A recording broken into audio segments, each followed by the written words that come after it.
Edoui Plenel, bonjour. Bonjour. Je suis très content de vous recevoir aujourd'hui avec Sarah Yasmine. Aujourd'hui, on enregistre le podcast en duo. C'est une première. Vous êtes journaliste. Vous êtes depuis 2008 le président et cofondateur du site Mediapart qui a joué un rôle clé dans la révélation des affaires Woerth, Bettencourt, Cahuzac, Aquilino Morel, Sarkozy-Kadhafi. Aujourd'hui, nous vous recevons sur l'Étincelle pour votre ouvrage L'appel à la vigilance face à l'extrême droite, publié aux éditions La Découverte. Pour commencer, votre ouvrage fait écho à un appel lancé par 40 intellectuels, dont Pierre Bourdieu, Georges Duby, Umberto Eco, Françoise Héritier ou encore Jean-Pierre Vernant, dans le journal Le Monde le 13 juillet 1993. Cet appel, l'appel à la vigilance, quel était le sens de cet appel lancé par les intellectuels à cette époque-là ? Et quel est le sens de faire un tel appel aujourd'hui, en 2023 ? Qu'est-ce qui différencie ces deux périodes, ces deux époques ? Oui, d'abord, merci de l'invitation qui, je trouve, très, très émouvante, puisque ce qui a provoqué l'écriture de ce livre est la disparition un peu précipitée de celui qui a été à l'initiative de cet appel de 1993, à une époque où j'étais au Monde. Et Maurice Hollander était à l'école, tout en étant un historien, tout en étant un savant à sa façon, et en même temps un grand éditeur avec la librairie du 20e puis du 21e siècle au Seuil. Et c'est une promesse que j'avais faite à Maurice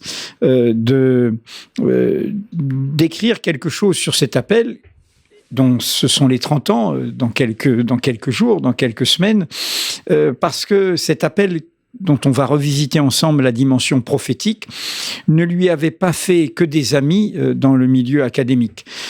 À la fois, il y avait 40 signataires qui représentaient toute la vitalité de la vie intellectuelle de l'époque. Il y avait, vous avez cité quelques noms, il y avait Umberto Eco, il y avait Michel Perrault, il y avait Jacques Derrida, et il y avait Yves Bonnefoy, il y avait, voilà, il y avait vraiment des gens qui étaient au Collège de France, qui étaient à l'école, qui étaient à l'étranger, comme Umberto Eco, et tout cela était tout à fait important. Et en même temps, comme cet appel sentait que dans un moment qui était le début de notre époque de transition, ce que nous vivons aujourd'hui, la fin de l'Union soviétique, c'est 2 ans avant, en 91. L'idée de l'appel commence à naître fin 92, quand Maurice Hollander, dans sa revue Le Genre humain, fait un numéro sur la fragilité de la démocratie, à une époque où tout le monde croit que ça y est, la fin de l'Union soviétique, l'histoire est finie, Fukuyama, tout ça s'interrompt, tout ça, il y a une sorte d'éternité qui devient immobile, et lui, il pense l'inverse. Il se dit, c'est le moment où on va redécouvrir la fragilité des démocraties. Et il sent, avant d'autres, qu'il y a une stratégie d'hégémonie idéologique de l'extrême droite qui commence à marquer des points, au point de séduire des figures intellectuelles, car toute la question, c'est le monde intellectuel, c'est le monde des idées que pose ce livre, des figures intellectuelles plutôt marquées à gauche. Ce qui lui vaudra évidemment quelques détestations, puisqu'il pointe à l'époque des gens comme Pierre-André Taguieff, comme Marcel Gauchet, qui était à l'école, qui était au cœur de la revue Le Débat, chez Gallimard. Il pointe des évolutions qui, depuis, ont été totalement confirmées, y compris de personnes qui sont aujourd'hui bien à droite ou à la droite extrême du paysage intellectuel. Mais à l'époque, beaucoup de gens se disent c'est excessif. Le sous-texte de cet appel, sur lequel je vais revenir, est excessif. Donc, du coup, c'était resté comme une petite blessure. Et pour dire très concrètement comment j'ai fait ce livre après sa disparition, je me suis dit, tu dois le faire tout de suite, ça va être les 30 ans. J'ai été à l'Institut Mémoire de l'édition contemporaine, où il y avait les archives de Maurice et notamment les archives de l'appel. J'ai revisité tout ça et j'ai essayé de déplier quel était son propos. Et de montrer comment ce propos prophétique interpellait 30 ans après, le temps d'une génération de notre époque. Maurice Hollander disait, et d'ailleurs dans un entretien avec Pierre Nora, donc il se dialoguait quand même malgré les désaccords, il disait, mais vous savez, mon appel était ni de droite ni de gauche, ça a fait Flores depuis, en tout cas il n'était pas marqué politiquement, c'était un appel philologique. La question des mots, de la précaution sur les mots et sur le fait que certains mots peuvent être des mots qui sont totalement néfastes dans leur impact idéologique et dans la façon dont ils autorisent la banalisation des idées d'extrême droite. En l'occurrence, le face à l'extrême droite, qui est en sous-titre du livre, comme vous l'avez compris en le lisant, ne parle pas de l'extrême droite politique, partisane, électorale. Elle est là et il n'y a pas d'automatisme à ce qu'elle ait l'impact qu'elle a.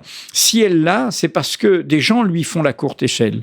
Et lui font la courte échelle par une sorte de bain de culture, de bain idéologique qui banalise ce qu'elle incarne politiquement.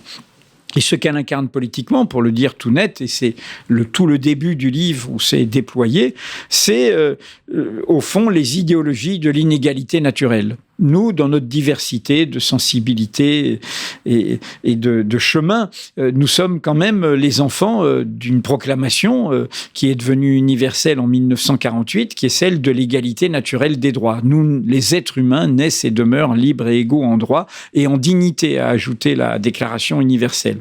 Et donc, les idéologies d'extrême droite, c'est celles qui, par une stratégie de désignation d'un bouc émissaire, l'immigré, le musulman, le juif, l'arabe, l'étranger, et ainsi de suite, commence à habituer à l'idée qu'il y a une hiérarchie des humanités, qu'il y a des ayants droit légitimes et des sans droit qu'il faut désigner, qu'il y a une hiérarchie des origines, une hiérarchie des civilisations, qu'il y a des croyances, des apparences, des sexes, des genres supérieurs à d'autres. C'est au fond toute leur stratégie idéologique, c'est de banaliser cela. Comme vous le voyez, le refrain sur les migrants sert à cela toujours, sert à dire qu'au fond, il y a une préférence nationale, une priorité nationale, et c'est là que commence la brèche qui s'accompagne évidemment de discours identitaires, de discours de repli, de discours de glorification d'une identité originelle face à une autre. Donc la question que travaille le livre et qu'interrogeait toute la démarche de Maurice, auquel je rends hommage dans sa subtilité, dans sa précaution, c'est d'essayer de revenir sur une question qui restera immense, de l'histoire européenne à l'histoire du Rwanda et à bien d'autres, la Yougoslavie entre-temps, c'est comment la barbarie peut arriver dans la civilisation. Comment des culture tout à fait où on a appris à lire, à écrire, où on sait apprécier la musique, éduquer ses enfants et ainsi de suite, où on n'est pas monstrueux, peuvent basculer dans le fait d'être indifférent à l'humanité des autres, au point de passer jusqu'à cette histoire quand même monstrueuse que notre modernité a enfantée, qui n'est pas le crime de guerre, qui est le crime contre l'humanité, le fait de détruire des êtres parce qu'ils sont nés juifs, nés de tziganes, nés tutsis, et ainsi de suite. Et donc, mon livre, pour en revenir à votre question, commence par une phrase: que nous est-il arrivé ?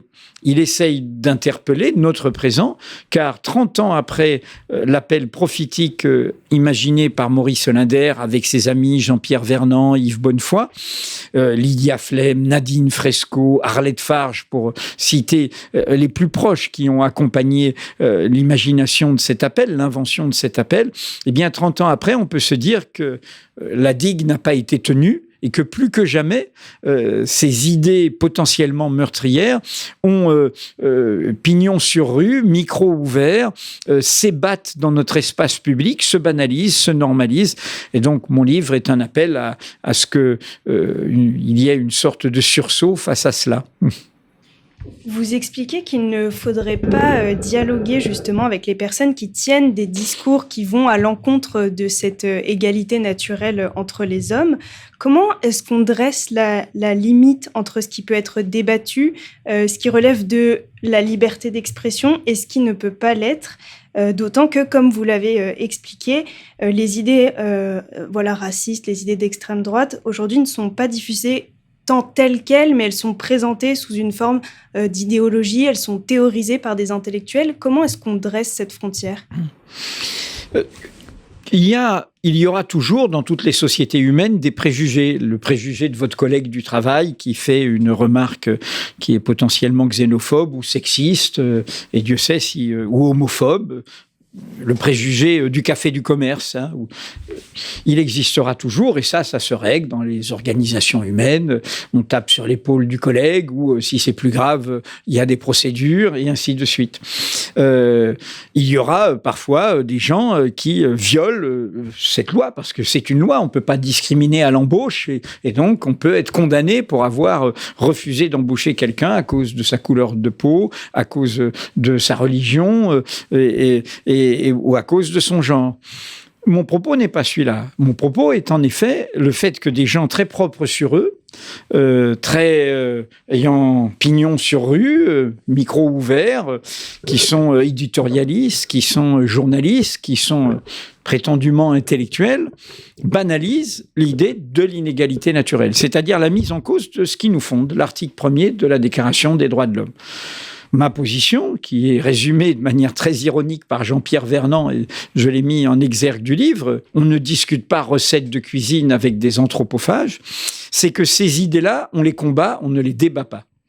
Pour prendre l'exemple le plus simple, et on le voit bien avec le propagandiste publicitaire, j'allais dire, de toutes ces idées, qui est quelqu'un qui est venu du cœur de ma profession, qui est Éric Zemmour, qui ne vient pas de la droite. Il a voté Jean-Pierre Chevènement en 2002. Il était même Mitterrand, il était avec Mitterrand, je me souviens. Oui, il a un peu accompagné ce monde-là, mais comme toutes ces figures-là sont des égarés des diverses gauches, et d'où leur zèle, ce n'est pas la vieille extrême droite idéologique, c'est la vieille extrême droite idéologique les récupère, et du coup, ça marche très bien, et c'est dans une diversité, puisque je cite beaucoup de gens qui sont venus de ce que j'appelle les nationaux républicains, c'est-à-dire le chevènementisme qui, par la crispation sur la nation, a oublié le social et donné la main à des logiques identitaires, mais Jacques Julliard, qui vient plutôt de la deuxième gauche, de la CFDT, du rocardisme, et aussi de ce côté-là, au point de dire qu'Alain de Benoît, figure intellectuelle de l'extrême droite, est un des penseurs les plus importants de notre époque aujourd'hui.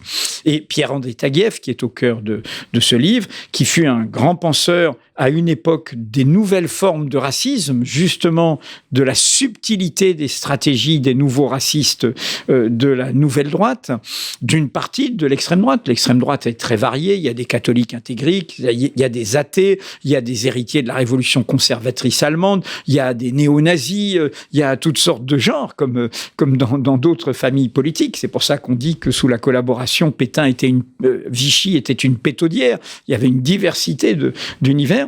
Et donc Pierre-André Taguieff, par une sorte d'énigme qui passe par la fascination pour son objet d'étude, a fini par dire le problème c'est pas le racisme, c'est l'antiracisme. La clé étant, et comme chez toutes ces personnes, le refus de la diversité de notre peuple, la crispation par rapport à un monde interdépendant, un monde de liens, un monde de relations, et donc au fond une vision de gens de gauche qui au fond se replient sur l'identitaire, et qui ne comprennent pas la cause postcoloniale, la cause des racisés, la cause des discriminés, et qui du coup se rentrent dans un fantasme, et y compris jusqu'à des pensées très grossières. Michel Onfray dit oui, Marine Le Pen n'est pas d'extrême droite puisqu'elle se présente aux élections. Donc imaginez une extrême droite qui se présente aux élections. 33 Hitler, c'est pas les élections. Mussolini, 1922, c'est pas les élections. Ils arrivent toujours par voie démocratique. Mais bien sûr, donc, il dit une énormité, une bêtise, zéro à la copie, voilà, etc. Et quant à Pierre-André Taguieff, il en est à venir dans le même numéro que je cite au début de Front Populaire, qui est une sorte de pièce à conviction. Il y a tout, il y a l'Action française, il y a valeur actuelle, il y a des pro-Poutine, il y a une islamophobe caricaturale. Oui, mais ce numéro-là, il y a tout le monde. Et il y a Michel Houellebecq, qui est le propagandiste aussi du grand remplacement, idéologie complotiste. La phrase dans le livre, elle est choquante. Elle est tout à fait choquante. Et donc là, il y a Pierre-André Taguieff qui dit, en fait, et c'est là où on est au cœur du propos de Maurice Hollander, c'est-à-dire sur de la fausse science, il dit le vrai danger, c'est la mixophilie. Et la mixophilie, c'est le cheval de Troie du grand remplacement. Ça ne veut rien dire. La mixophilie, ça veut dire l'amour du mélange. Et c'est un mot qui a l'air savant, inventé, pour pas dire quoi ? Le métissage. parce qu'il sait que dans le discours d'extrême droite, le métissage, c'est le point, le mélange, etc. Enfin, donc on ne va pas dire métissage pour ne pas tomber dans les codes, donc on invente un faux mot qui est de fausse science pour dire, et comme je le décris, pour dire des choses qui relèvent du complotisme le plus bête. Et donc, ces gens ont basculé comme ça dans cette logique-là. Et donc, comment dire, si je prends Zemmour, c'était ce que je vous disais tout à l'heure, quand vous lisez sa prose, Zemmour dit des horreurs sur les musulmans, sur les Arabes, sur les migrants, sur les étrangers. Sur les femmes.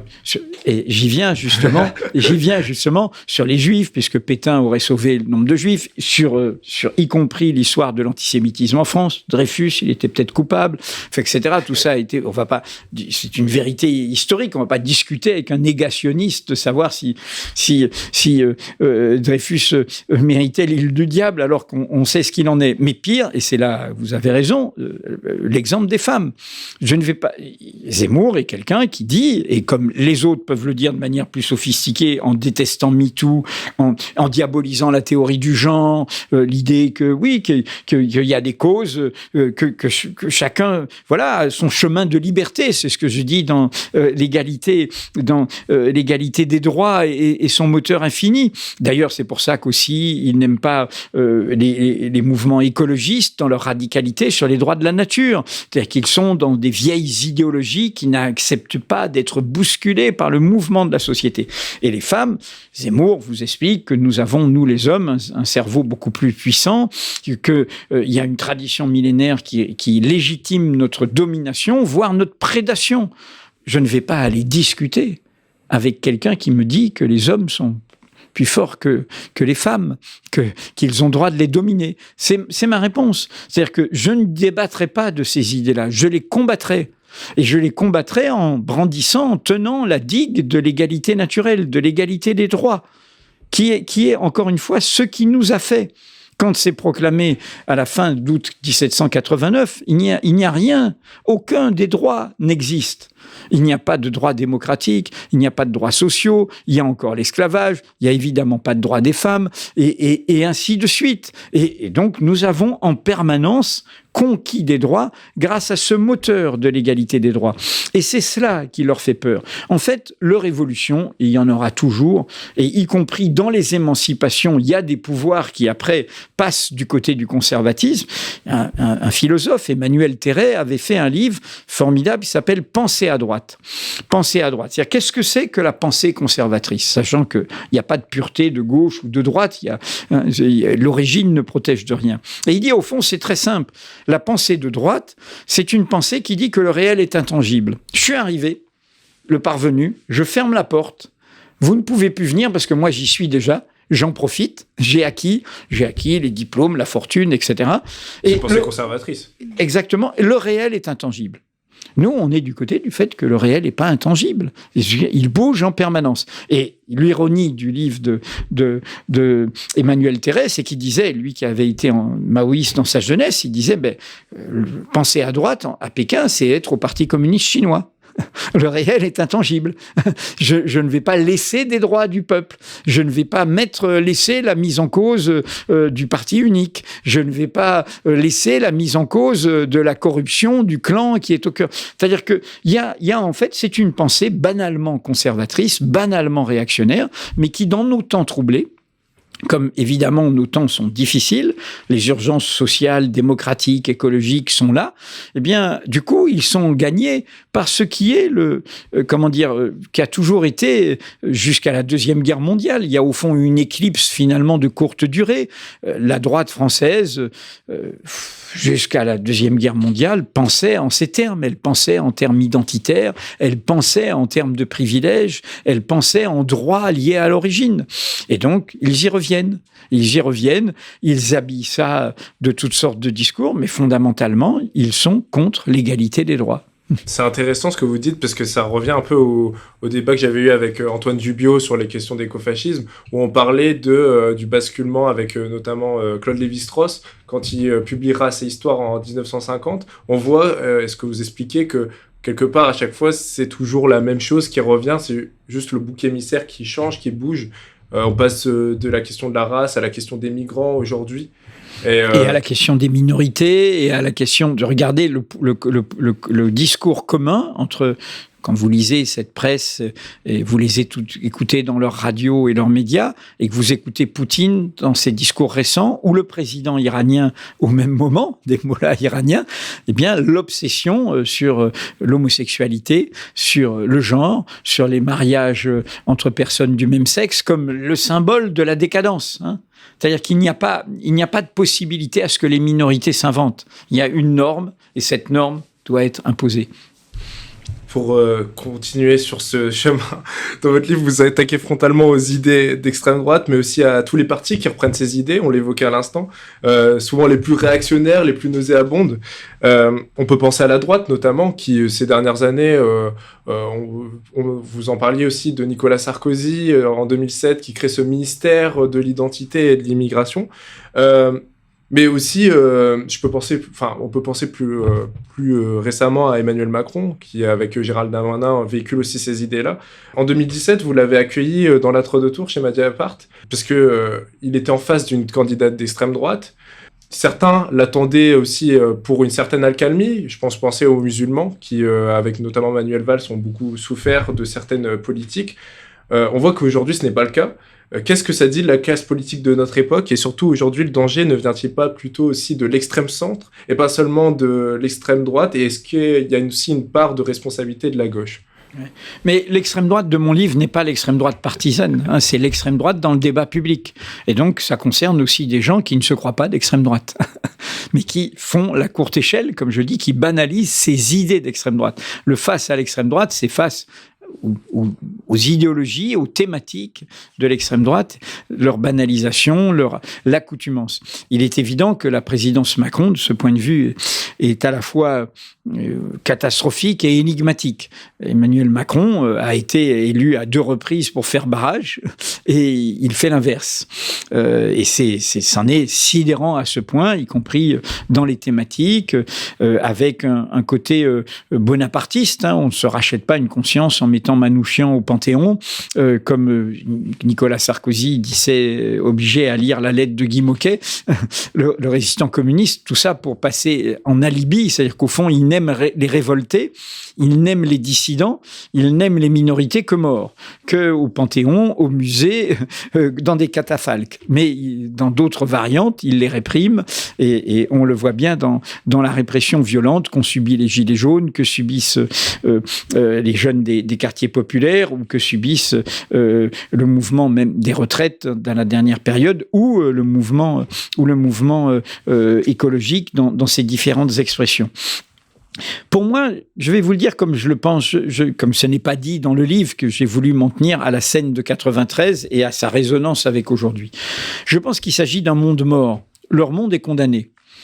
Il ne tiendra pas face à l'accélération du dérèglement climatique, aux accidents que la logique d'un capitalisme financier et prédateur rapace vont créer. Regardez ce qui s'est passé avec la fusion, le rachat de Crédit Suisse par UBS en catastrophe pour éviter un incendie des places financières après les difficultés d'une banque californienne. Silicon Valley Bank. Voilà. Et donc, vous avez tout cela et là, sous nos yeux. C'est un monde qui sait que sa façon de faire ne peut pas tenir. Elle est invivable au premier degré. Donc, eux, simplement, ils ne s'occupent pas, comme disait Bruno Latour, c'est un monde offshore. Ils veulent se mettre à l'écart. Ils raisonnent non pas à échelle d'humanité ou à échelle de transmission. Ils pensent de manière totalement égoïste, uniquement à échelle de vie ou pour leurs enfants, c'est-à-dire pour que le capital, que la prédation reste dans leur monde. Ils ne pensent que de cette manière-là. Ils ne pensent pas en commun, ils ne pensent pas au monde, ils ne pensent pas... Et d'où le côté un petit peu y compris d'abaissement du débat public, où on voit quand même que ça manque de dignité, qu'il y a une forme de vulgarité, de manque de tenue dans tout cela. Donc ce monde-là, qui se sait condamné, mais qui veut en profiter, j'allais dire se gaver jusqu'au bout, il devient méchant. Et il sait qu'il a un monde en face dont on voit bien qu'il faut pas pas se poser 1000 questions. Les alternatives se construisent. Le concept d'éco-socialisme commence à se répandre comme quelque chose qui unit, dépend de la social-démocratie, dépend des mouvements écologiques, dépend des gauches radicales. Et la question démocratique devient une question centrale. Et la vision de tout cela comme une question d'interdépendance internationale travaille toutes ces idées-là. Donc il y a un jeune monde qui est là. Nous le savons tous, c'est la fameuse phrase de Gramsci, ce vieux monde est en train de mourir, mais il ne veut pas mourir, donc il devient méchant. Un jeune monde tarde à s'imposer. Vous connaissez la suite. Dans cet intervalle surgissent des phénomènes morbides les plus variés, disait Gramsci. Traduction poétique, dans ce clair-obscur surgissent des monstres. Donc nous sommes dans ce moment-là. Et les monstres sont souvent inattendus. Quelque part, il y a un côté, je l'ai dit même dans un article, portrait de Dorian Gray chez Macron, ce jeune président très propre sur lui, mais qui nous renvoie le visage d'une forme de décomposition. C'est quelqu'un qui ne respecte pas, y compris la charge qu'il a, la fonction de gardien de la Constitution. Quelque part, il paraît perdu aussi dans ses choix politiques. Je ne sais pas s'il est perdu, je ne suis pas dans sa tête. Ce qui est sûr, c'est qu'il y a une cohérence. Il y a quand même une cohérence au service d'intérêts sociaux ultra-minoritaires, d'un capitalisme d'ultra-riches qu'il sert vraiment. C'est pour ça qu'on est devenu un paradis fiscal pour les ultra-riches, la famille de Bernard Arnault, la famille Meyer-Bettencourt, il y a eu quelques exemples comme ça parce qu'ils ne payent pratiquement pas d'impôts dans le système français aujourd'hui, à la différence de, par exemple, ce qu'avait prévu toute la tradition rooseveltienne américaine au cœur du pays où on a le droit de s'enrichir. Donc, du coup, la monstruosité de cela, c'est qu'il... Je vais prendre un exemple. Je termine le livre, on va spoiler la fin du livre, par ce mot « scrupule » dont Maurice Hollander m'avait appris l'origine latine, qui est un roman philosophique à soi seul. Scrupule, prendre soin, avoir du scrupule, avoir de la précaution. La démocratie, c'est fragile. Notre monde est fragile. L'interdépendance, le tout vivant, comme disait Édouard Glissant, du tout monde peut se rattraper à nous, surgir. Nous, quand on a grandi dans la Caraïbe comme moi, on sait qu'on est fait de volcans, on est fait de cyclones, on est fait de tremblements de terre. Quand tout d'un coup, les gens se disent « Ah bah tiens, il y a eu un tremblement de terre et au fait, les centrales nucléaires, ah bah il serait temps d'y penser. » Voilà. Donc nous, on est dans cette histoire-là qu'il y a du provisoire sur Terre et que nous ne sommes pas une puissance, que nous devons vivre avec ce tremblement du monde, disait Édouard Glissant. Et là, le scrupule, en latin, ça voulait dire, et c'est très curieux comme histoire, un petit caillou pointu. Et c'est le petit caillou pointu, comment un petit caillou pointu peut donner le sens du mot scrupule aujourd'hui. Le petit caillou pointu, c'est ce que vous avez dans votre sandale de légionnaire romain, dans les grandes cohortes très puissantes. Aïe, aïe! Et je suis obligé de m'arrêter, je suis obligé de défaire ma sandale, je suis obligé de ralentir, je ne puis plus être dans la puissance, j'ai le petit caillou qui voilà. Et le scrupule, c'est ça. On retrouve dans le livre avec l'image du grain de sable qu'emploie à un moment Jean-Pierre Vernant. Et j'ai été très surpris, le livre paraît en mars, et il y a l'annonce du 49.3 sur les retraites, et dans une communication très contrôlée, Emmanuel Macron fait savoir au monde qu'il n'a, à propos de ce passage en force, où il brutalise le pouvoir législatif, puisqu'au fond, il a empêché le vote, et il a utilisé toutes les armes d'absolutisme présidentiel de la Constitution de la Ve République, c'est là qu'on voit qu'elle n'est pas démocratique, et là, il dit « Je n'ai aucun regret », ça, c'est bien le genre, voilà, mais il ajoute, lui qui normalement est censé connaître le sens des mots, « Je n'ai aucun scrupule ».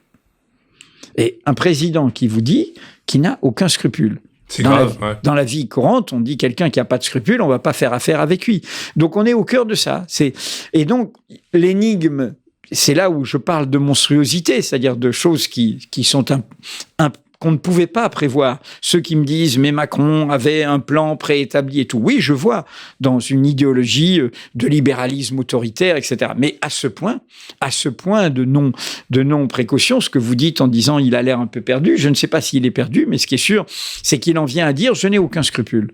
Je n'ai aucun scrupule, alors que, justement, sa charge, c'est d'avoir du scrupule.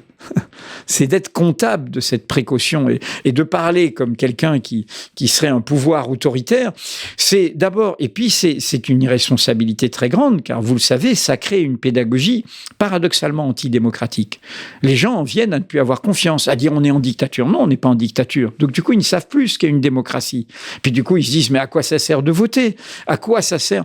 Donc ça crée c'est de l'anticivisme, hein, par rapport à la responsabilité qu'on devrait avoir. Il y a une déviance qui se fait de plus en plus et qui s'observe élection après élection, avec l'abstention qui est de plus en plus importante. Mais d'ailleurs, c'est intéressant de voir on enregistre le podcast au moment où il y a en plein débat de la loi sur l'immigration qui devrait arriver, devrait être débattue dans les prochaines semaines avec les Républicains notamment. Je souhaitais vous poser comme question également... Quand on l'a vu pendant la campagne présidentielle en 2022, quand Jean-Luc Mélenchon a accepté de débattre avec Éric Zemmour, est-ce que c'était légitime d'avoir un tel débat? Parce que vous évoquiez tout à l'heure, et même dans l'ouvrage, qu'il ne faut pas débattre et plutôt combattre ses idées. Est-ce que voir un candidat classé à la gauche de l'échiquier politique puis débattre, est-ce que c'est cohérent? Je l'ai dit en face à face lors d'une rencontre récente à Jean-Luc Mélenchon. Jean-Luc Mélenchon, parce que Mediapart est indépendant, donc Mediapart posera des questions qui fâchent aussi à Jean-Luc Mélenchon sur ses positions internationales, par exemple, avec lesquelles nous n'étions pas d'accord, sur la Syrie, sur l'Ukraine, ou sur les affaires dont il doit rendre compte comme n'importe quelle formation politique, etc. Et il n'a pas apprécié. Il a un rapport, je dirais, un peu instrumental aux médias, dans sa vision des choses. Et je lui ai dit, on se tutoie de génération, on a le même âge. Je lui ai dit, mais voilà, tu préfères aller chez Hanouna plutôt qu'à Mediapart. En allant chez Hanouna, et c'est dans ce cadre qu'il a accepté ensuite ce face-à-face avec Zemmour. Tu crédibilises tout ce système. C'est pas toi qui gagne, c'est un mépris du peuple parce que c'est du faux populaire. Ces infos ces émissions d'opinion et de divertissement sont faites pour tuer les informations.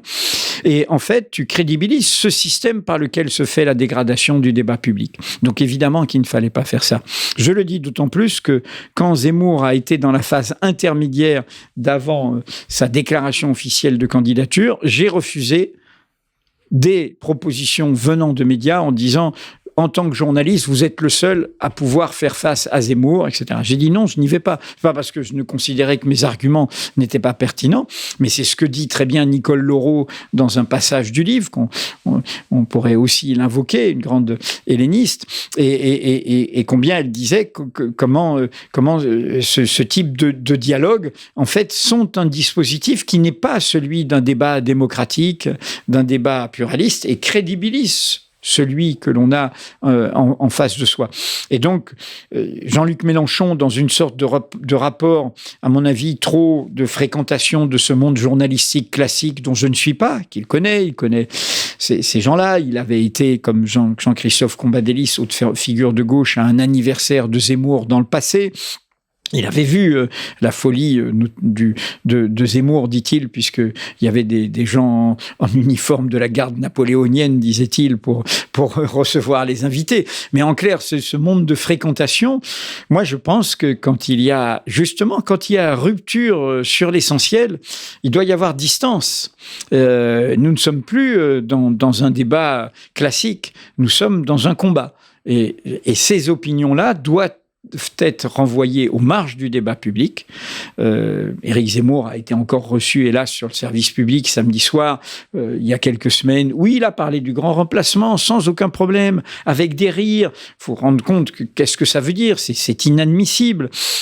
Et derrière ça, il y a aussi le manque de réaction des autorités de contrôle. Il suffit pas de faire des amendes. Je pense qu'on ne peut pas avoir sur des fréquences hertziennes qui sont en accès libre, de radio et de télévision, confiés à des médias qui ne sont pas des médias d'information, mais qui sont des médias d'opinion. C'est contraire aux conventions qu'il signe avec l'ARCOM, et l'ARCOM devrait en tirer les conséquences.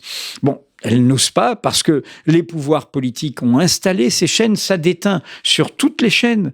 Quand il y a le scandale du fonds Marianne, BFM TV, qui est plutôt proche du pouvoir actuel, nous l'avons documenté, et de Sarkozy et du pouvoir macroniste, nous l'avons documenté, reçoit cet imposteur, M. Mohamed Sifawi, qui est expert de rien, qui a truandé des articles, qui est un bandit dans notre profession, je le dis comme je le pense, qui est capable, alors qu'il était payé par le ministère de l'Intérieur pour harceler des gens comme les gens de l'Observatoire de la laïcité, qui est Jean-Louis Bianco, Nicolas Cadenne, pour persécuter les gens du conseil du comité contre l'islamophobie en France, au point d'accompagner leur dissolution. Et puis moi-même, Mediapart et d'autres. Et le même, en même temps, tweetait, je prends cet exemple parmi d'autres, pour dire l'horreur dans laquelle nous sommes quand même.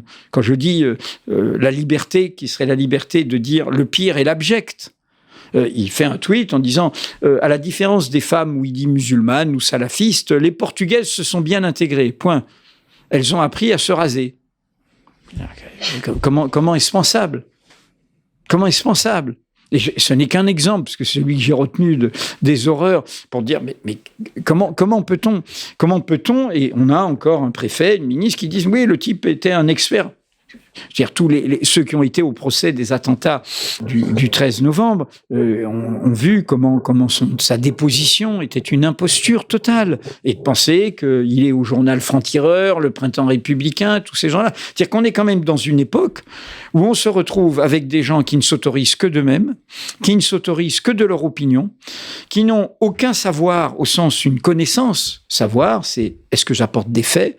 Est-ce que j'apporte des faits sur le passé, des faits sur par des enquêtes sociologiques, des faits par des enquêtes journalistiques? Donc ils ne s'autorisent que d'eux-mêmes, que de leur opinion, et cela donne, cela produit ce qu'on appelle des intellectuels médiatiques, dont on se demande qu'est-ce qu'ils ont fait comme travail intellectuel, et qui se retrouvent présentés comme philosophes ou présentés comme je ne sais quoi, et là il y a sous-jacent à mon livre, mais je vais y revenir dans un recueil de textes qui est à paraître prochainement.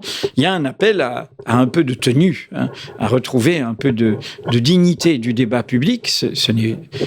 Moi, je demande à être jugé sur mon travail, sur mon travail de journaliste. Est-ce que Mediapart publie des informations d'intérêt public? Est-ce qu'elles sont vérifiées, recoupées? Est-ce qu'elles ont été utiles au débat public? Après, on peut avoir des sensibilités différentes. Comme vous avez vu, je fais des livres pour rendre compte de mon travail. Et en face, qu'est-ce que nous subissons? Nous subissons et c'est une nouveauté pour moi, nous subissons un type de campagne que ne faisait que l'extrême droite dans le passé.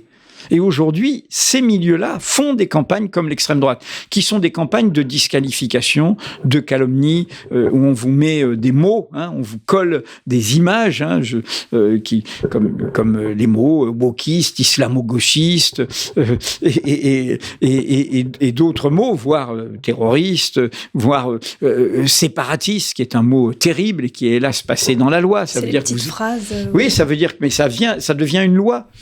La loi séparatisme, c'est un agenda idéologique de l'extrême droite. L'extrême droite a toujours considéré que son ennemi n'est pas la France, ce qu'ils appellent l'anti-France.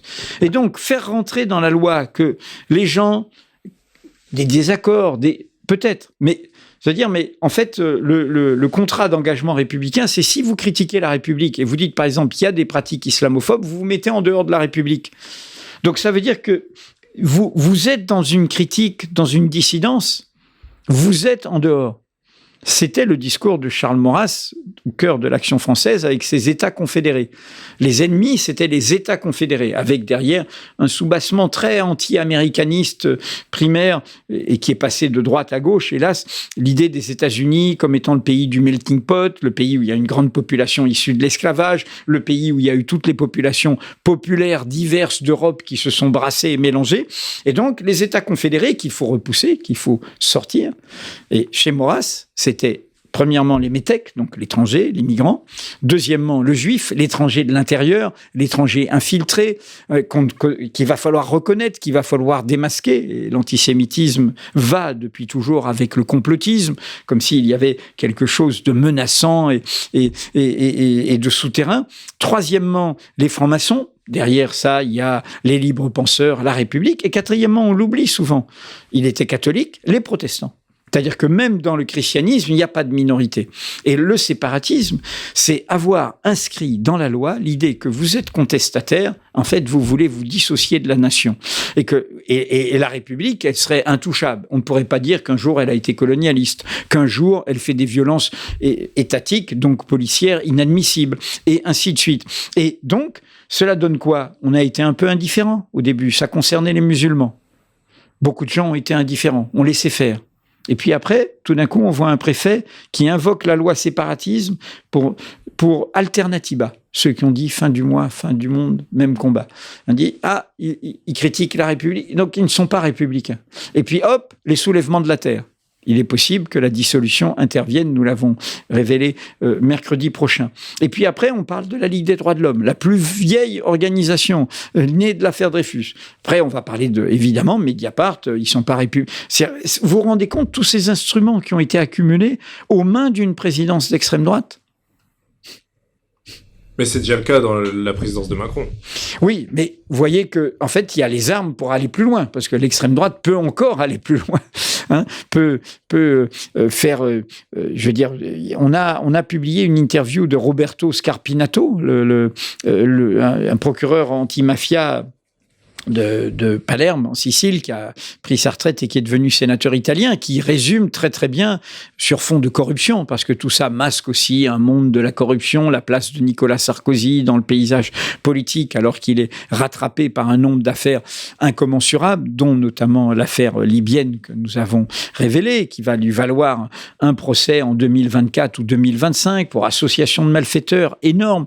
Eh bien, nous sommes dans cette interview de Roberto Scarpinato décrivait ce qu'est la stratégie par la légitimité de l'élection de s'en prendre à la culture antidémocratique. Ne plus respecter la séparation des pouvoirs, donc imposer un poids de l'exécutif. Imposer, Berlusconi en est un exemple, mais chez nous on a donc beaucoup d'autres, dont M. Bolloré, mais qui en influent d'autres. On met des milliardaires, et de fait les médias en France appartiennent qu'à des milliardaires qui sont en dehors du métier de médias, qui viennent d'ailleurs et qui ont des intérêts à défendre, et on détruit l'espace médiatique, l'espace du débat public dans sa qualité, dans son intégrité. Et il énumérait tout ça, et il n'y avait qu'une case qui ne correspondait pas encore au débat français: on change la loi électorale pour pouvoir rester au pouvoir. Nous publions cette interview hier, et le même jour, l'ancien président de l'Assemblée nationale, Richard Ferrand, émet dans une interview au Figaro l'hypothèse qu'il faudrait mettre fin à l'interdiction du cumul des mandats et surtout mettre fin à l'impossibilité de se représenter pour un troisième mandat. Rester au pouvoir, absolument. Vous l'avez évoqué, il y a une forme de responsabilité journalistique dans la montée, la circulation de ces idées. Ça me fait penser à une phrase que j'ai soulevée dans votre ouvrage, page 93. Je cite, « L'avènement de la révolution numérique a précipité un basculement des médias de masse, radio et télévision, vers le règne des opinions au détriment des informations. » Cette phrase, elle est intéressante. Vous parliez tout à l'heure du discours de domination masculine d'Éric Zemmour, notamment, qui a pu le diffuser sur des plateaux de télévision, ce discours. Selon vous, quelle responsabilité portent les journalistes dans la diffusion de ces idées dans la société ? Comment, quand on est journaliste dans une rédaction qui fonctionne comme un écosystème, on peut lutter contre la diffusion de ces idées et contre le fait d'interviewer des personnes qui tiennent ce genre de discours avec des idées racistes. Et qu'est-ce que vous préconisez, vous ? Est-ce que ça suffit de ne plus inviter ces personnes ? Qu'est-ce que vous préconisez pour le journalisme aujourd'hui ? Moi, mon livre, c'est aussi une invitation à ce que les journalistes se battent. C'est pas les premiers responsables. Les premiers responsables sont tous ces gens qui ont pris en main ces médias et qui prennent prétexte du numérique et de sa logique d'audience pour, faire beaucoup plus de dégâts que les réseaux sociaux. Bien sûr que les réseaux sociaux, il peut y avoir le pire et le meilleur. Mais c'est tout à fait autre chose quand c'est dans une radio et une télévision de grande écoute, et quand le service public, le samedi soir, avec l'émission de Léa Salamé ou les interviews de France Inter le matin, imitent ça et reprennent ce même agenda, car c'est un bain qui contamine le service public, et c'est bien le problème. Et en effet, ce qu'ils font, c'est de détruire un fondement de la démocratie, qui est que, en démocratie, le débat démocratique, le débat public, ce n'est pas l'affrontement des opinions. C'est d'abord mettre au cœur de l'écosystème de la démocratie un rapport à la réalité, un rapport aux faits, un rapport à la vérité de fait, qu'il s'agisse du passé ou du présent. Il y a un texte que je cite très souvent, d'Hannah Arendt, que je tiens pour le manifeste philosophique du journalisme, qui est un texte prémonitoire de 1967 qu'elle avait publié dans le New Yorker,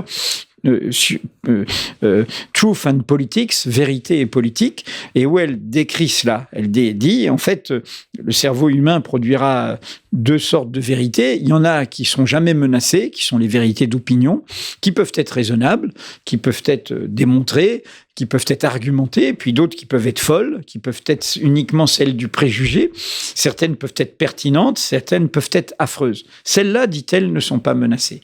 Ce qui est menacé, c'est ce qu'elle appelle truth of facts, les autres vérités, les vérités de fait, avec pas de grand V, un petit v, des pluriels, comme des pièces d'un puzzle, qui permettent de comprendre rationnellement le présent et le passé, parce que le présent et le passé vont ensemble. Le présent est fait et tissé du passé aussi. Et elle dit, d'ailleurs, dans ce texte, c'est pour ça que les apporteurs de vérité de fait, c'est-à-dire les journalistes, seront souvent vus par les pouvoirs comme plus dangereux que les opposants politiques, que les opposants idéologiques, parce ils vont déranger par les faits qu'ils apportent. Et c'est pour ça qu'on voit la répression des journalistes à chaque fois. Donc moi, c'est très simple. Pour moi, vous avez dit des journalistes. Pour moi, un journaliste, c'est quelqu'un qui apporte des informations.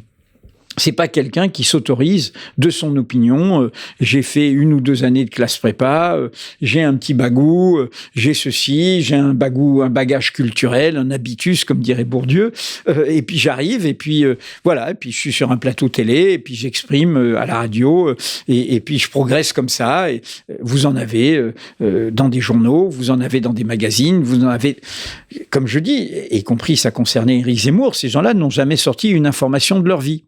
Donc, alors, par ailleurs, ils sont accompagnés parce que j'ai toujours combattu le journalisme de gouvernement, le journalisme français très lié au pouvoir, se faisant le relais des communications du pouvoir. Mais pour moi, le journaliste, c'est pas ça. Et là, c'est vrai que l'explosion liée à la révolution numérique de médias en continu, de ces médias qui imitent le numérique en faisant du continu et qui ne sont pas des médias d'information, mais des médias d'opinion, est un problème. Est un problème qui fait que... et là, nous avons un problème en France, qui est que le service public, pas totalement, certains secteurs tiennent bien, mais ne tient pas toujours la digue par rapport à cela. Donc, premièrement, moi, d'une part, je l'ai dit, j'appelle à ce que les autorités de contrôle mettent fin à l'existence de médias d'opinion sur des canaux hertziens.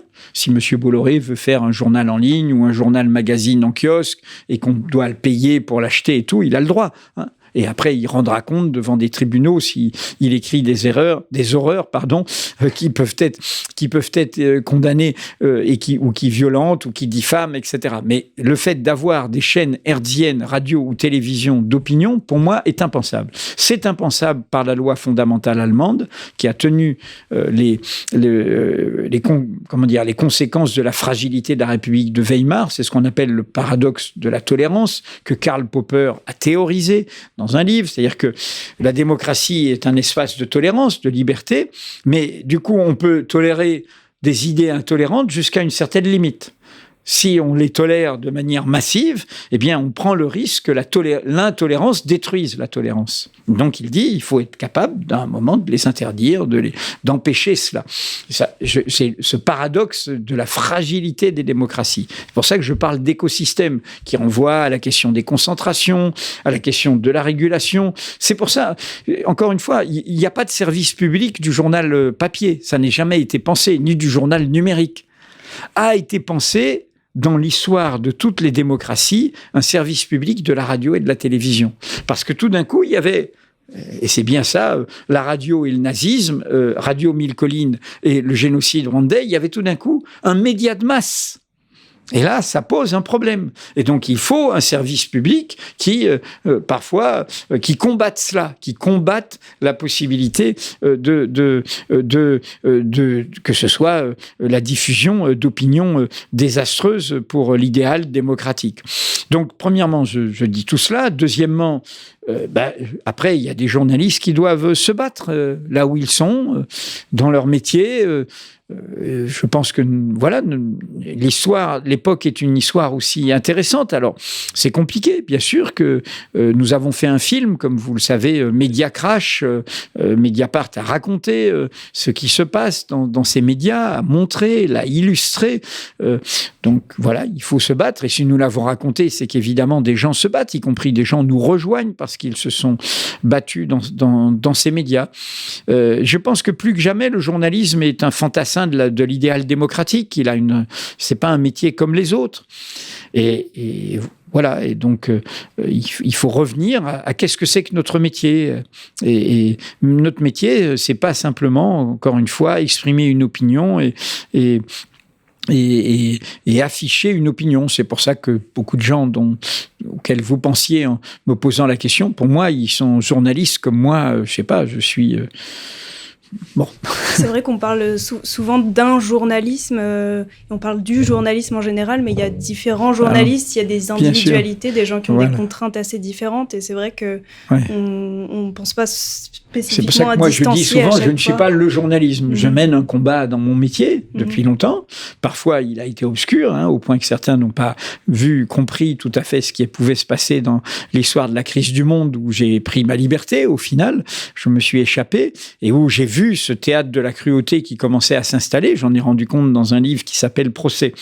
Là, vous touchez une question qui, ici, est un peu, pas douloureuse pour moi, mais je l'avais dit une fois à un congrès de sociologie.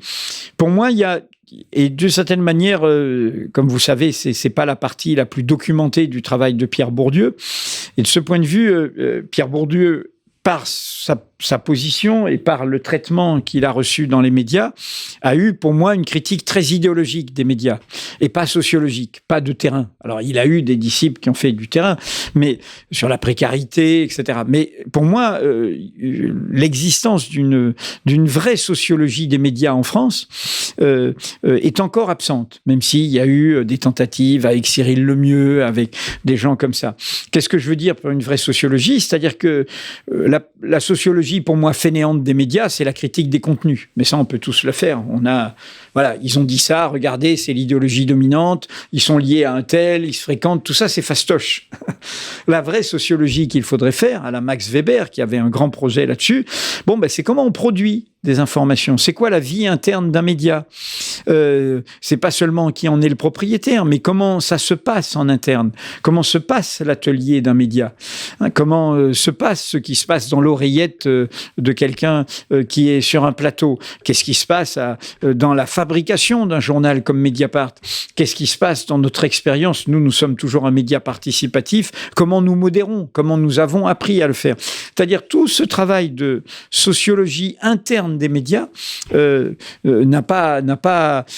très peu présent. Et donc, on a une vision du journalisme qui, du coup, a créé quelque chose qui, pour moi, n'est pas très sain. C'est-à-dire qu'au fond, on attend, et on sait tous, quand on veut se renseigner, que c'est pas la bonne idée.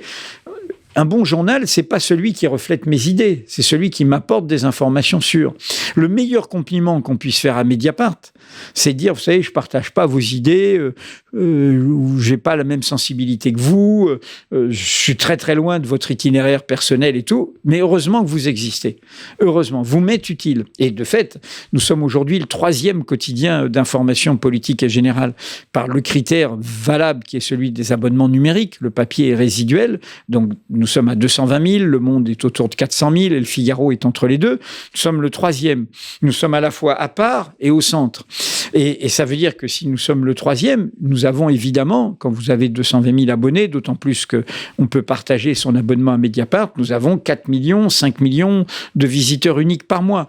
Donc on a un public très très divers, très varié, y compris des gens qui sont très loin de certains partis pris de Mediapart, de certains engagements éditoriaux de Mediapart sur les discriminations, sur les violences sexistes et sexuelles, sur plein d'autres domaines, voilà, sur l'internationalisme, sur l'Ukraine, etc. On peut avoir beaucoup de points, mais ils savent qu'il y a un travail sérieux, il y a des informations qu'ils ne verront pas ailleurs, que c'est une université populaire qui leur apprendra des choses, et donc ils y vont. Et pour moi, je suis encore en attente. Alors là, je parle d'une dette que je dois à Maurice Hollander, puisque j'ai enseigné entre Le Monde et Mediapart. J'ai continué un petit peu au début de Mediapart dans 2 universités, à Neuchâtel et à Montpellier.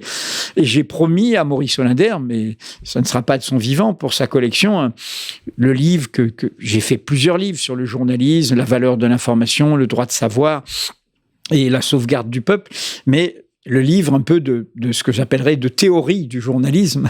Hein, c'est quoi le journalisme ? C'est quoi le journalisme par rapport à la question démocratique, par rapport à l'indépendance, par rapport à l'argent ? Qu'est-ce que c'est comme pratique professionnelle ?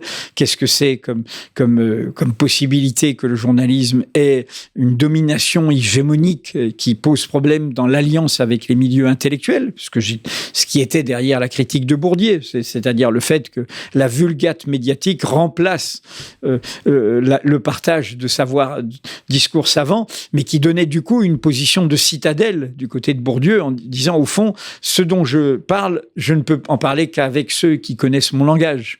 Il s'est exprimé sur la télévision, il y a une phrase comme ça, où au fond, la connaissance ne peut se partager qu'avec des sachants. Le problème, c'est que nous, on est normalement, en tant que journaliste, on est là pour aider à partager des savoirs. Et ça ne peut pas simplement être des communicants, des intellectuels. Et donc, il faut trouver une nouvelle alliance. Et ce pourquoi je plaidais entre intellectuels et journalistes. Et de ce point de vue, Max Weber est pour moi le symbole, pas seulement lui, Robert Ezra Park, le fondateur de l'école de sociologie de Chicago, qui a été journaliste jusqu'à l'âge de 50 ans. C'est moi qui avais poussé à la traduction de ses textes en français. On a fait ça avec Géraldine Mühlmann, s'appelle Le journaliste et le sociologue. Ça n'avait jamais été traduit en français. Et pareil, Max Weber, dans le passage que vous connaissez du savant et du politique, il est au fond du côté d'une sociologie compréhensive du journalisme, pas seulement de la sociologie critique, qui est pour moi la plus facile. Parce que c'est facile de tirer sur le quartier général médiatique. Moi, le premier, je peux le faire. Mais de faire une sociologie compréhensive, et il dit dans Le savant et le politique, une œuvre journalistique avec ses contraintes. Il parle de la presse papier, il faut faire l'article dès le soir même, pour le lendemain, dans un formatage et tout. Eh bien, elle a un jeu de contraintes qui est beaucoup plus important que la durée du risque même pris, que la durée le temps que peut prendre une œuvre intellectuelle. Et donc, c'est sur ce chemin-là qu'il y aurait beaucoup aussi de chemin à faire. Et je dois, Inès Impula, comme normalement j'arrête la présidence et la direction de Mediapart l'année prochaine, hein, c'est annoncé et c'est normal, je vais avoir 71 ans, il faudra que je me consacre à ce livre-là. On sera pressé de lire cet ouvrage. Je pense, Sarah-Yasmine, tu pourras... Parce que vous m'avez devancé par rapport à la question, notamment sur ces questions de comment les médias peuvent se saisir de certaines questions liées au racisme, aux questions des violences sexistes et sexuelles. Vous avez parfaitement répondu à la question que je souhaitais vous poser. Moi, j'avais effectivement une dernière question, notamment sur cette idée de différence entre l'extrême droite politique, l'extrême droite partisane. Comment est-ce que le combat des idées d'extrême droite que vous expliquez dans votre ouvrage, que vous préconisez, comment est-ce qu'il doit se manifester dans des espaces politiques avec des règles du jeu assez codifiées, comme par exemple à l'Assemblée nationale, on entend souvent ce débat lorsqu'une motion de censure, par exemple, est déposée par un groupe d'opposition. Est-ce qu'on doit accepter que des députés du Rassemblement national la votent, ou alors vice-versa, est-ce qu'on doit voter une motion de censure déposée par le Rassemblement national ? Tout à l'heure, on a parlé d'un contexte d'urgence sociale. Je pense évidemment à la contestation actuelle contre la réforme des retraites. Comment est-ce que ce combat doit se manifester au quotidien avec justement une extrême droite partisane? Alors, si on prend la scène parlementaire, puis après je vais venir dans d'autres scènes, si on prend la scène parlementaire, le procès qui a été fait aux oppositions de gauche par le pouvoir est totalement hypocrite. Récemment, vous avez vu une proposition très transpartisane sur les déserts médicaux à laquelle s'opposait le pouvoir actuel, a été votée avec l'aide des voix du Front National, enfin du Rassemblement National. Ça n'a pas fait tous les commentaires, etc. Alors que si, à l'inverse, une proposition de loi France Insoumise ou NUPS avait été votée avec les voix du Front National, vous en auriez entendu parler partout. Donc, si vous êtes contre l'extrême droite dans un système parlementaire, c'est la responsabilité de l'extrême droite si elle veut voter ou pas votre proposition. En revanche, il est évident que vous n'allez pas voter une proposition de l'extrême droite, parce que c'est vraiment radicalement pas votre camp. Parce que, aussi, nous sommes dans le système de la Ve République. Je fais ce bémol. Nous serions dans une culture parlementaire de majorité d'idées. Personne n'est assigné à résidence dans la vie. Il peut se passer des choses. Nous aurions des majorités d'idées, des élaborations d'idées qui amèneraient des gens à bouger. Après tout, Daniel Cordier, secrétaire de Jean Moulin, il va à Londres par patriotisme, parce que son pays est occupé par l'Allemagne. Patriotisme, simplement nationalisme, patriote. Il va à Londres, il vient de l'Action française. Il vient de l'extrême droite.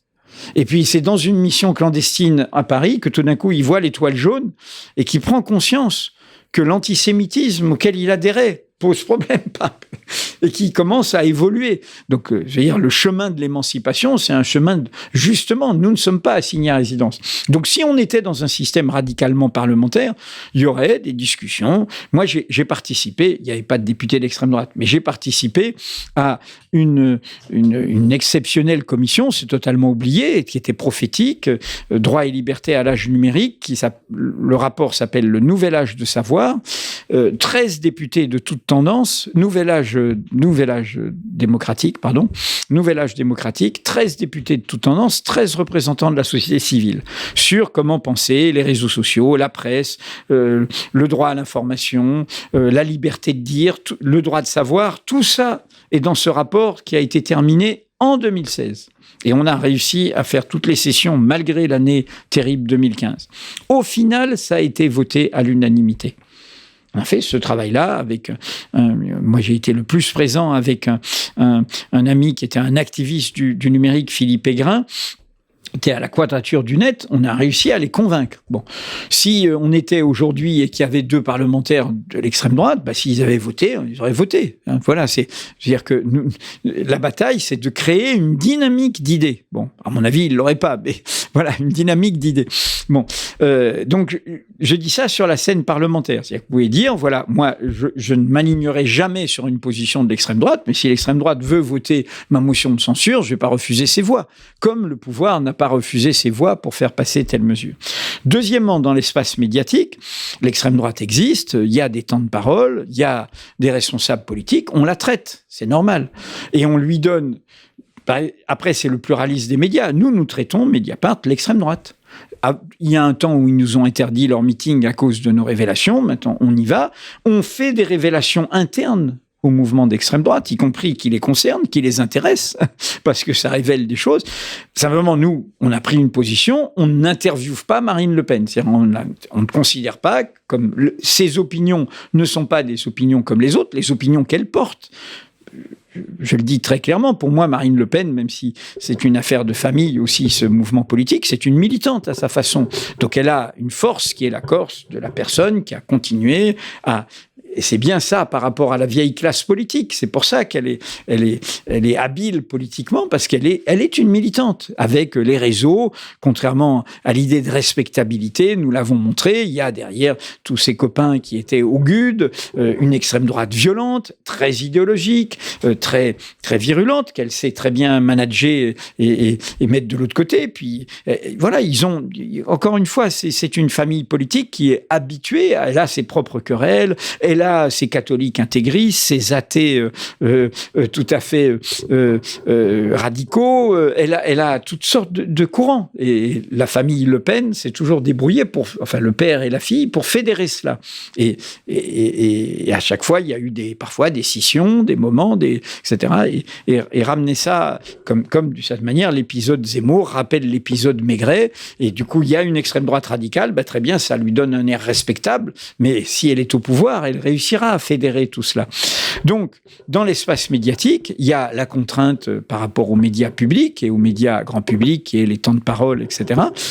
Mais après, dans les médias indépendants, comme nous, il y a le choix de comment on leur donne la parole, mais on les traite. Ensuite, il y a un troisième niveau qui est l'expression par des propagandistes, des journalistes, des éditorialistes, des intellectuels de ces idées-là. Et là, le fait d'installer des médias où il n'y a que ça. C'est-à-dire en continu. Il n'y a que ça sur C8, sur CNews et pratiquement sur Europe 1. C'est pas possible.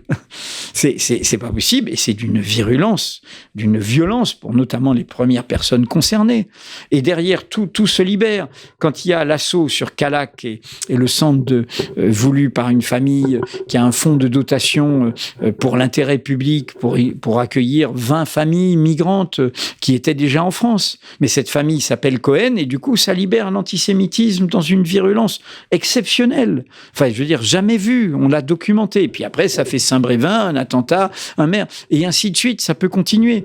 Et quand on pense aux musulmans de notre pays, qu'ils soient de pratiques religieuses, qu'ils soient d'origine par l'histoire de leur famille, de culture, parce que comme de la même manière qu'on peut fêter Noël sans aller à la messe, on peut suivre le Ramadan sans aller à la mosquée, ou on peut aller à l'Aïd, enfin bon, bref, il y a toutes sortes de variantes de façon. Et c'est terrible ce qu'on entend. Ouais, ce sont 6 millions en France. Bien sûr. Je suis, comme vous savez, le pape de l'islamo-gauchisme en France pour avoir assumé d'avoir écrit pour les musulmans, dans Mediapart d'abord et ensuite en livre en 2014, et avoir dit, y compris, que je pensais, si on avait des gens qui étaient au niveau des défis du monde aujourd'hui, que c'était une chance pour la France d'être d'être le premier pays musulman d'Europe.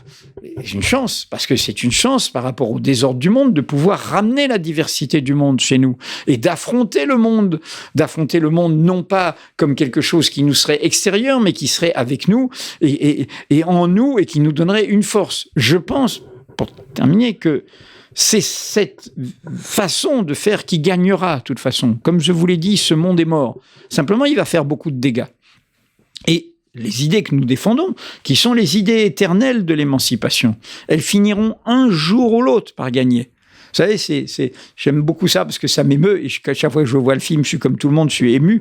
Voilà, c'est cette petite séquence qui est isolée que vous trouvez sur YouTube dans Spartacus, le moment où à la fin, les légionnaires, ils sont défaits. Cette révolte des esclaves emmenés par les gladiateurs, et le représentant des légions romaines de Rome dit voilà, si vous nous dites qui est Spartacus, vous serez libre. Mais si vous ne nous dites pas, vous aurez le supplice de la croix. Et là, Kirk Douglas, qui a voulu ce film, c'est une très belle histoire, qui a acheté les droits du roman de Howard Fass, qui était un communiste, qui a été en prison au moment du macartisme et qui après a rompu avec le communisme. Il a fait un très beau livre qui s'appelle Being Red, Mémoire d'un rouge en français.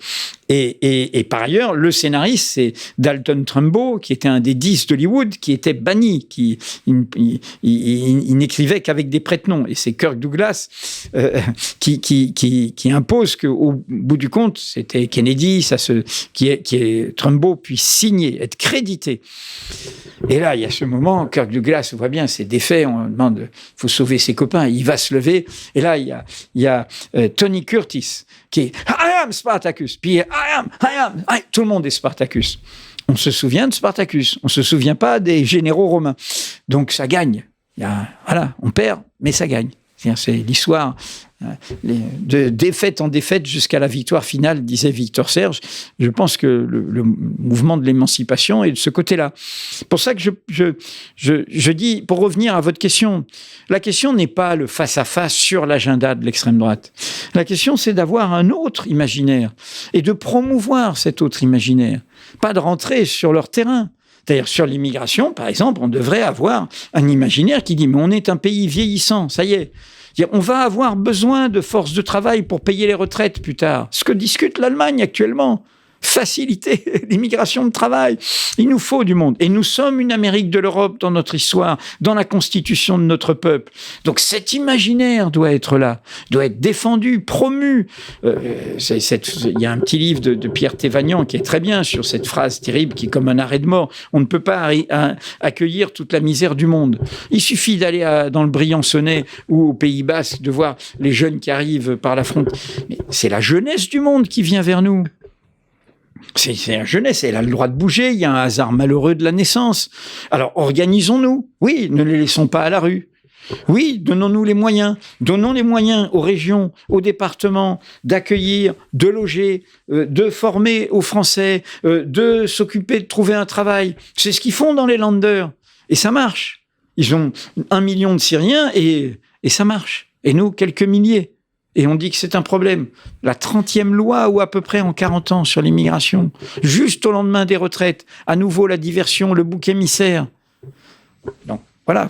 Et c'est une très vieille histoire. Mon premier livre, j'avais 32 ans, s'appelait L'effet Le Pen. Donc, à l'époque, je disais déjà, tout le monde disait, c'est éphémère, c'est le poujadisme. Je disais, non, ça va durer. C'est toujours la même chose. Et ça va durer parce qu'en face, on leur fait la courte échelle. Parce que c'était le tournant de la rigueur et c'était le moment où Laurent Fabius, actuel président du Conseil constitutionnel, a dit Jean-Marie Le Pen, enfin le Front National, pose des bonnes questions mais apporte de mauvaises réponses. Ben non, c'est les questions qui sont mauvaises.